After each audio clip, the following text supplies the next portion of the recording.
There were a few things that stood out to me from the discussion. One of the things that stuck with me was a reply that mentioned that Locke's ideas show disregard to the nature aspect of nature versus nurture, as well as disregard for gut feelings. And that stood out to me because both of those topics are pretty relevant to psychology research. Um, as far as researching how nature versus nurture and how they interact in um, different social situations. And gut feelings are, there's been studies that show that they can be biased and not accurate and not a valid thing to look upon for accurate information. And one of the other things that stood out to me was a reply that brought up the reliability of sensory experiences.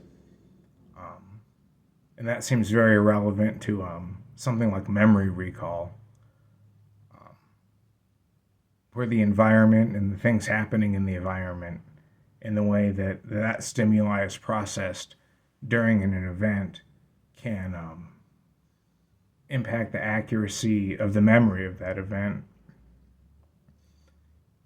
And as far as how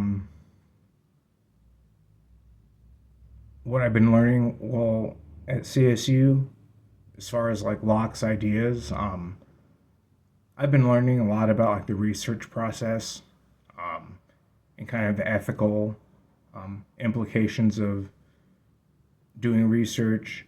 Like the importance of a study being transparent and having high replicability, and how in some cases there may be incentive to maybe do something like omit data from from a variable from a study to make the statistical model look better in supporting the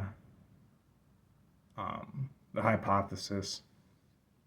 And I guess uh, like I didn't know any of that. I had no like born or innate knowledge of that type of thing. So that was all something I learned from experiencing the classes, and uh, doing the readings and assignments.